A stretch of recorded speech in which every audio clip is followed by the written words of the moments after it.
Guys, എന്തൊക്കെയുണ്ട് വിശേഷം? Welcome back to my channel Shravani family vlogs. ഞങ്ങളുടെ പുതിയ വീഡിയോയിലേക്ക് എല്ലാവർക്കും സ്വാഗതം. ഇന്നിതേ നമ്മുടെ കുഞ്ഞാറ്റ് പെണ്ണിൻ്റെ സെക്കൻഡ് ബർത്ത്ഡേ ആണ്. അപ്പോൾ നമ്മളിത് അമ്പലത്തേക്ക് പോവുകയാണ്. ഉറക്കത്തുനിന്ന് നീച്ചൊരു ക്ഷീണമാണ് കേട്ടോ കുഞ്ഞാറ്റയുടെ മുഖത്ത് കാണുന്നത്. മിഠായി പാക്കറ്റ് വാങ്ങിയത് ഏത് വഴിക്ക് പോയി എന്നറിയില്ല. അതെ, ഇതുപോലെ ചേച്ചി എണീറ്റ് ഓരോന്ന് എടുത്ത് കഴിച്ച് എന്താവും അവസ്ഥ. ഇപ്പോൾ തലേ ദിവസം വാങ്ങിയതാണ് കേട്ടോ. അപ്പോൾ രാവിലെ മുതലേ ഓരോന്ന് എടുത്ത് കഴിക്കുന്നുണ്ട്. രാവിലെ മുതലെന്നല്ല, അത് വാങ്ങി കൊടുന്നപ്പം മുതൽ തന്നെ ഓരോന്ന് എടുത്തിട്ട് ഇങ്ങനെ തന്നെയായിരുന്നു കേട്ടോ. രണ്ടുപേരും ഉണ്ടായിരുന്നു. ഭയങ്കര ഒരു ക്ഷീണം ഉണ്ടായിരുന്നു കേട്ടോ. പ്രത്യേകിച്ചും കണ്ണും കൂടി എഴുതിക്കാതെ ഇപ്പോൾ ആ മുഖത്ത് നല്ല ക്ഷീണം എടുത്ത് കാണിക്കുന്നുണ്ട്. രാവിലെ നേരത്തെ കുളിപ്പിച്ച് അമ്പലത്തേക്ക് കൊണ്ടുപോവുകയാണ്. നമ്മുടെ പിള്ളേരുടെ ഓരോ വർഷത്തെയും പിറന്നാൾ നമ്മൾ കാത്തിരിക്കുന്ന ഒന്ന് തന്നെയാണ് അല്ലേ.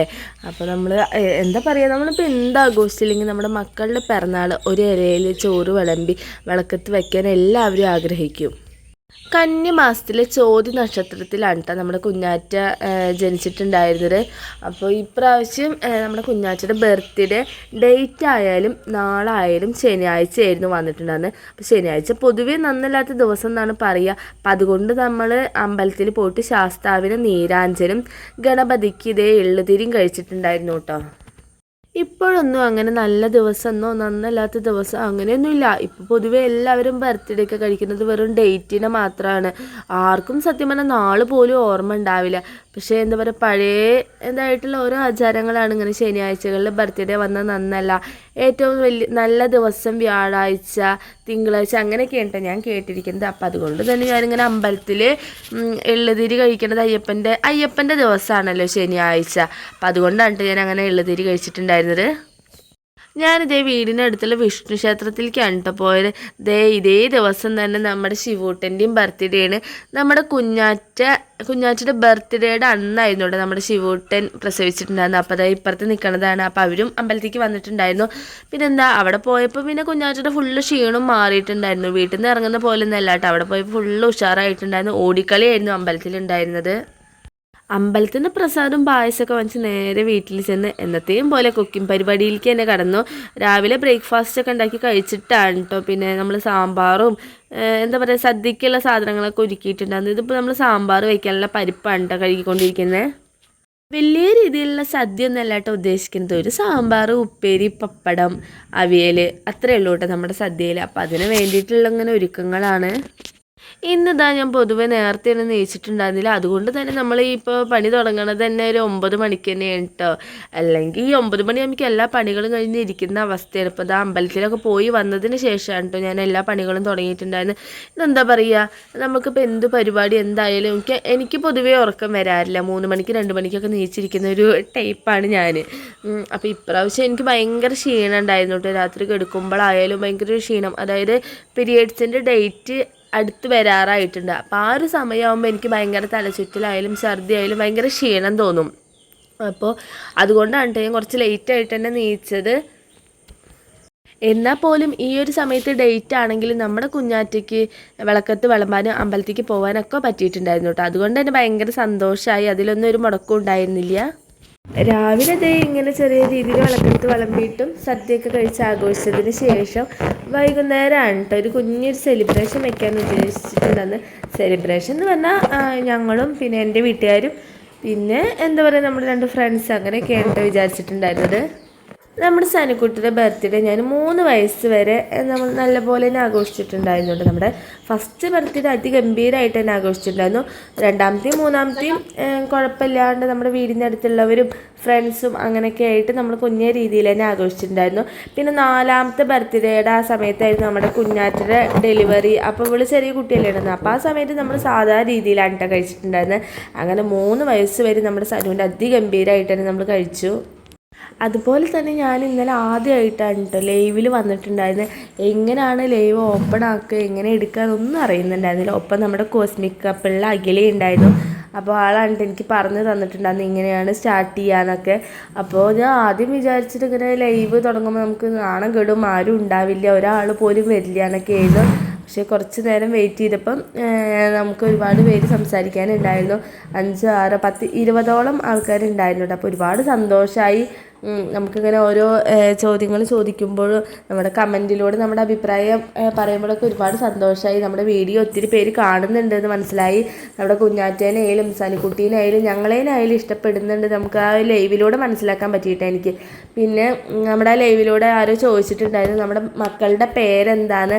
അപ്പോൾ നമ്മളെപ്പോഴും വീഡിയോയിൽ സനിക്കുട്ടി കുഞ്ഞാറ്റ എന്നാണല്ലോ എടുത്ത് പറയുക. അപ്പോൾ നമ്മുടെ മൂത്ത മോളുടെ പേര് സാൻവി എന്നും നമ്മുടെ കുഞ്ഞാറ്റയുടെ പേര് ശ്രാവണി എന്നാണ് കേട്ടോ. എന്തായാലും ആ ലൈവിലൂടെ ഞങ്ങൾ ഒത്തിരി പേര് സ്നേഹിക്കുന്നുണ്ടെന്ന് മനസ്സിലായി. ഞങ്ങളുടെ വീഡിയോ കാണാൻ ആഗ്രഹിക്കുന്നുണ്ടെന്ന് മനസ്സിലായി. അപ്പോൾ എന്തായാലും നിങ്ങൾ ഇതുപോലെ ഞങ്ങളെ സപ്പോർട്ട് ചെയ്യുക. അപ്പോൾ ഒത്തിരി നന്ദി. സത്യം പറഞ്ഞാൽ അതൊരു ഇൻസ്പിറേഷനായിരുന്നു. നിങ്ങൾ ഓരോരുത്തരും മെസ്സേജ് അയക്കുമ്പോൾ നമുക്ക് ഇനി ലൈവ് ചെയ്യാനും വീഡിയോസ് ഇടാനൊക്കെ നമുക്കതൊരു ഇൻസ്പിറേഷനാണ്. അപ്പോൾ ഇനി എനിക്ക് പറ്റുമ്പോഴൊക്കെ ഞാൻ ലൈവിൽ വരാം കേട്ടോ. വൈകുന്നേരം ടൈമിൽ ചെറിയൊരു ഫംഗ്ഷൻ നടത്തുന്ന കാരണം നമ്മൾ ഉച്ചയ്ക്കുള്ള ഫുഡ് കുറച്ച് തന്നെയാണ് കേട്ടോ ഉണ്ടാക്കിയിട്ടുണ്ടായിരുന്നില്ല. അതുപോലെ കുറേ കഷ്ണങ്ങൾ അങ്ങനെയൊന്നും എടുത്തിട്ടുണ്ടായിരുന്നില്ല. കുറച്ചൊരു കുഞ്ഞൊരു കുമ്പളങ്ങി ചെറിയൊരു മത്തങ്ങി മുരിങ്ങക്കായൊക്കെ ഇട്ടിട്ടായിരുന്നു കേട്ടോ സാമ്പാർ വെച്ചിട്ടുണ്ടായിരുന്നു. ഒത്തിരി കഷ്ണങ്ങളൊന്നും ഉണ്ടായിരുന്നില്ല.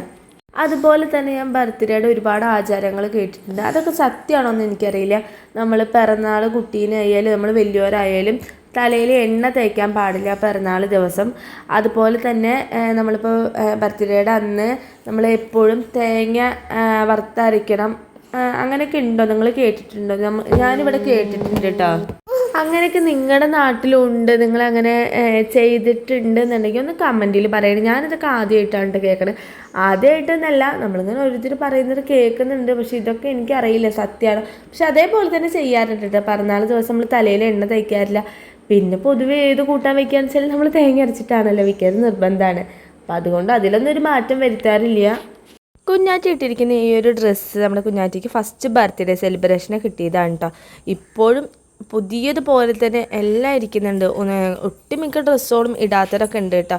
അപ്പോൾ അന്ന് കിട്ടിയ ഡ്രസ്സുകൾ ഇപ്പോഴും അലമാരയിൽ അതേപോലെ ഇരിക്കുന്നുണ്ട് എന്നുള്ളതാണ് സത്യം.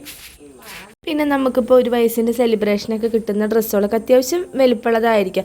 അത് ഇവർക്ക് 2 വയസ്സായാലും 3 വയസ്സായാലും ഉപയോഗിക്കാൻ പറ്റുന്നതായിരിക്കാം. അപ്പോൾ അത്രയും നല്ല വലിപ്പമുള്ളതൊക്കെ തന്നെയാണ് കേട്ടോ കിട്ടിയിട്ടുണ്ടായിരുന്നത്.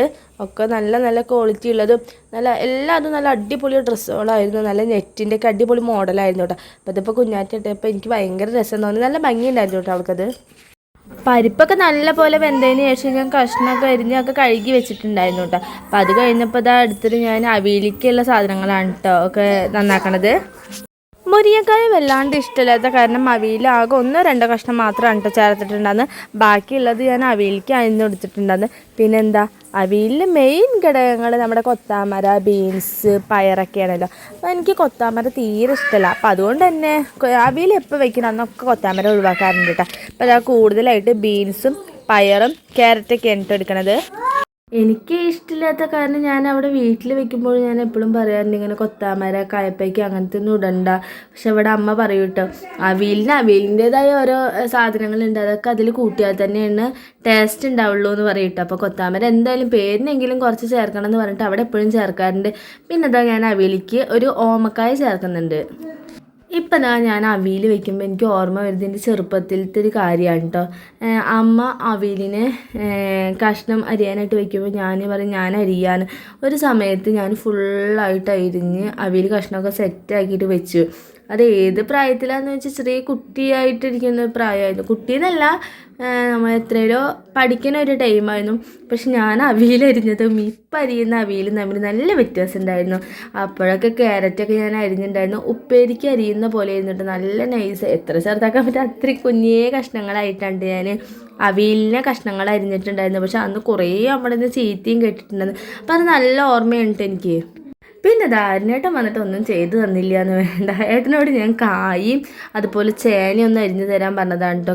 ചേന എനിക്ക് പൊതുവേ അരിയാനത് ഇഷ്ടമല്ല. ഇവിടെ എന്ന് അവിയൽ വെക്കണോ കായ ഉപയോഗിക്കണോ അന്നൊക്കെ അമ്മയാണ് കേട്ടോ ചേന അരിഞ്ഞു തരാറുള്ളത്.